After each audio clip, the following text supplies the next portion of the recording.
കേരളത്തിന് തൽക്കാലം ഒന്ന് ആശ്വസിക്കാം.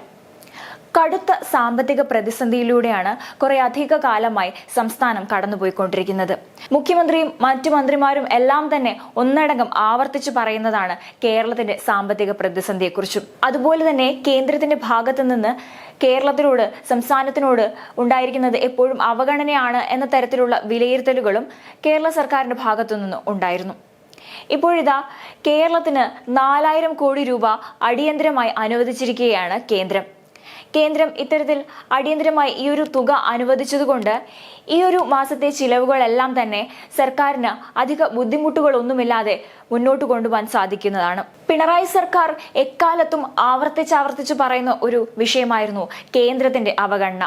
കേന്ദ്ര സർക്കാർ സംസ്ഥാന സർക്കാരിനോട് കാണിക്കുന്നത് അവഗണനയാണ്.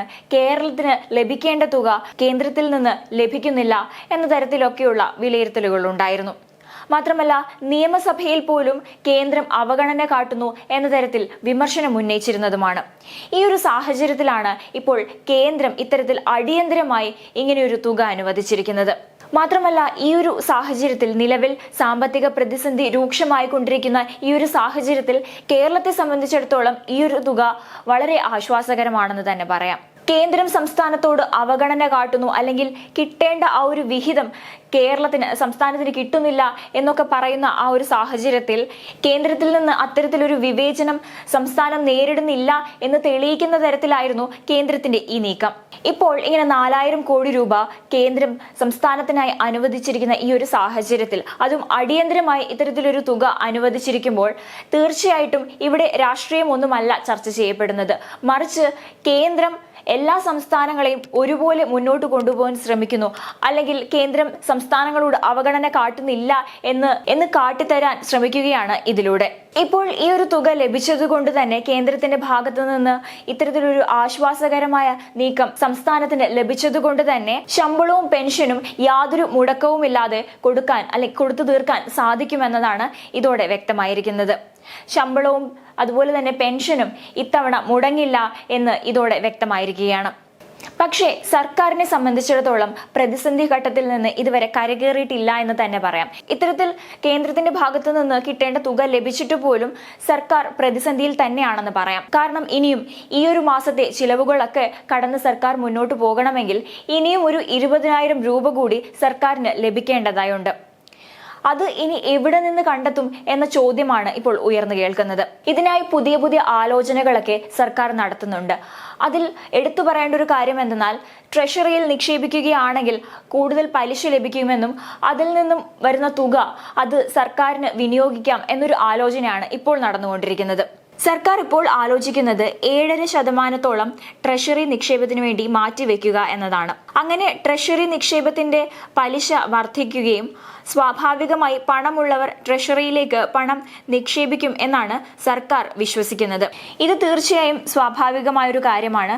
കാരണം സർക്കാർ സാമ്പത്തിക സ്ഥാപനങ്ങളിൽ ഇത്തരത്തിൽ പലിശ കൂട്ടുകയാണെങ്കിൽ തീർച്ചയായിട്ടും നിക്ഷേപം വരുന്നതാണ്. അങ്ങനെ ഈ രീതിയിൽ പണം ലഭിക്കുകയാണെങ്കിൽ ആ പണം ഉപയോഗിച്ച് ഈ മാസത്തെ ചിലവുകളൊക്കെ നടത്താം എന്നാണ് സർക്കാർ കണക്ക് കൂട്ടുന്നത്. എന്തായാലും ഇത്തരത്തിലൊരു തുക ലഭിച്ചത് എന്തായാലും ആശ്വാസകരമാണ്. അതുകൊണ്ട് തന്നെ ട്രഷറി ഓവർ ഡ്രാഫ്റ്റിൽ നിന്ന് കരകയറി എന്ന് പറയാവുന്നതാണ്. 2736 കോടി രൂപയായിരുന്നു കേന്ദ്ര വിഹിതമായി സംസ്ഥാനത്തിന് ലഭിക്കേണ്ടിയിരുന്നത്. ആ തുകയാണ് ഇപ്പോൾ ലഭിച്ചിരിക്കുന്നത്. ഇത് കൂടാതെയാണ് GST വിഹിതവും ഇതോടൊപ്പം തന്നെ ലഭിച്ചിരിക്കുന്നത്. അങ്ങനെയാണ് മൊത്തം 4000 കോടി രൂപ കേന്ദ്രത്തിന്റെ ഭാഗത്ത് നിന്ന് ലഭിച്ചിരിക്കുന്നത്. കേന്ദ്രത്തിന്റെ വളരെ നല്ലൊരു സമീപനമാണ് ഇവിടെ കാണിച്ചിരിക്കുന്നത്. പക്ഷെ എന്നിരുന്നാൽ പോലും ഇത്തരത്തിലുള്ളൊരു തുക ലഭിച്ചിട്ട് പോലും സാമ്പത്തിക പ്രതിസന്ധിയിൽ നിന്ന് കരകയറാൻ പറ്റാത്ത ഒരവസ്ഥയിൽ തന്നെയാണ് സർക്കാർ ഇപ്പോഴും നിലകൊള്ളുന്നത്. മാത്രമല്ല, ഇത്തരത്തിൽ സാമ്പത്തിക പ്രതിസന്ധി നേരിടുമ്പോഴും സർക്കാർ ബുദ്ധിമുട്ടുമ്പോഴും ധൂർത്തിന് യാതൊരു കുറവുമില്ല എന്ന് തന്നെയാണ് വിലയിരുത്തലുകൾ. മാത്രമല്ല, ഇപ്പോഴും സർക്കാർ ബുദ്ധിമുട്ടിക്കൊണ്ടിരിക്കുകയാണ് പെൻഷൻ നൽകാനും അതുപോലെ ശമ്പളം നൽകുന്നതിനും എല്ലാത്തിനുമായി. മുൻപ് കേരളത്തോട് കാണിക്കുന്നത് അവഗണനയാണ് എന്ന തരത്തിലുള്ള വിമർശനങ്ങൾ വന്നിരുന്ന ആ ഒരു സമയത്ത് അറ്റോർണി ജനറൽ സുപ്രീം കോടതിയെ സമീപിച്ചിരുന്നതാണ്. കേരളത്തിന് ലഭിക്കേണ്ട തുക കേന്ദ്രത്തിന്റെ ഭാഗത്തുനിന്ന് ലഭിക്കുന്നില്ല എന്ന് അറിയിച്ചുകൊണ്ട് സുപ്രീം കോടതിയെ സമീപിക്കുകയായിരുന്നു. ഈ കേസ് ഇപ്പോഴും കോടതിയുടെ പരിഗണനയിലാണുള്ളത്. ഈ ഒരു കേസിൽ കോടതി കേന്ദ്രത്തോട് വിശദീകരണം ആവശ്യപ്പെട്ടിരുന്നു. എന്നാൽ കൃത്യമായി വിഹിതം നൽകുന്നുണ്ടെന്നും ഇത് തെറ്റായൊരു കേസാണെന്നുമായിരുന്നു കേന്ദ്രത്തിന്റെ ഭാഗത്തു നിന്നുണ്ടായ മറുപടി. ശേഷം സുപ്രീം കോടതി തന്നെ നേരിട്ട് ഈ കേസിൽ ഇടപെട്ട് സുപ്രീം കോടതിക്ക് പുറത്തു വെച്ച് ചർച്ച നടത്തി ഈ ഒരു പ്രശ്നത്തിന് പരിഹാരം കാണുവാൻ ഒക്കെ കോടതി നിർദ്ദേശിച്ചിരുന്നതാണ്. ചരിത്രത്തിൽ തന്നെ അത്യപൂർവമായൊരു സാഹചര്യമായിരുന്നു ഇത്. കാരണം കോടതിക്ക് പുറത്ത് ഇത്തരത്തിലൊരു ചർച്ച നടത്താൻ വേണ്ടി കോടതി തന്നെ നിർദ്ദേശിച്ചിരിക്കുന്ന ഒരു അവസ്ഥ ഉണ്ടാവുകയായിരുന്നു. ശേഷം കേന്ദ്രവും കേരളവും തമ്മിൽ ചർച്ച നടത്തുകയും എന്നാൽ യാതൊരു വിധത്തിലുള്ള ഒരു തീരുമാനത്തിലേക്കും എത്താതെയുമാണ് ഇരുന്നത്. കേന്ദ്രവുമായുള്ള ആ ഒരു ചർച്ചയിൽ കേന്ദ്രത്തിന്റെ ആവശ്യമെന്ന് പറയുന്നത് കേസ് പിൻവലിക്കണമെന്നായിരുന്നു. സുപ്രീം കോടതിയിൽ നൽകിയിരിക്കുന്ന ആ ഒരു കേസ് സംസ്ഥാനം പിൻവലിക്കുകയാണെങ്കിൽ കേന്ദ്രം നൽകേണ്ട വിഹിതം നൽകാമെന്നായിരുന്നു ആ ഒരു ചർച്ചയിൽ പറഞ്ഞിരുന്നത്. പക്ഷേ കേന്ദ്രം തങ്ങളെ ഭീഷണിപ്പെടുത്തി എന്ന തരത്തിലായിരുന്നു മന്ത്രി KN ബാലഗോപാൽ ഈ ഒരു വിഷയത്തെക്കുറിച്ച് സംസാരിച്ചത്. പോസിറ്റീവായ ഒന്നും തന്നെ ആ ചർച്ചയിൽ ഉണ്ടായിട്ടില്ല എന്നും കേസ് പിൻവലിക്കണമെന്നാണ് കേന്ദ്രത്തിന്റെ ആവശ്യമെന്നും മാത്രമാണ് മന്ത്രി KN ബാലഗോപാൽ അന്ന് അറിയിച്ചിരുന്നത്. എന്നാൽ മന്ത്രി പറഞ്ഞ കാര്യങ്ങൾ ഇപ്പോൾ ചോദ്യം ചെയ്യപ്പെടുകയാണ്. കാരണം ഇത്തരത്തിൽ ഒരു കാര്യം മന്ത്രി KN ബാലഗോപാൽ പറയുമ്പോൾ ഇപ്പോൾ കേന്ദ്രം തന്നെ നേരിട്ട് 4000 കോടി രൂപ അനുവദിച്ചിരിക്കുന്ന ഈ ഒരു സാഹചര്യത്തിൽ കേന്ദ്രം ഭീഷണിപ്പെടുത്തി എന്ന് പറയുന്നത് തികച്ചും തെറ്റായൊരു മറുപടിയായിരുന്നു എന്നാണ് ഇപ്പോൾ തോന്നുന്നത്. എന്തായാലും കേന്ദ്രം നൽകാനുള്ള GST വിഹിതവും കേന്ദ്ര വിഹിതവും എല്ലാം തന്നെ കൃത്യമായി നൽകിക്കൊണ്ട്, അതായത് 4000 കോടി രൂപ ഇപ്പോൾ നൽകിയിരിക്കുകയാണ്.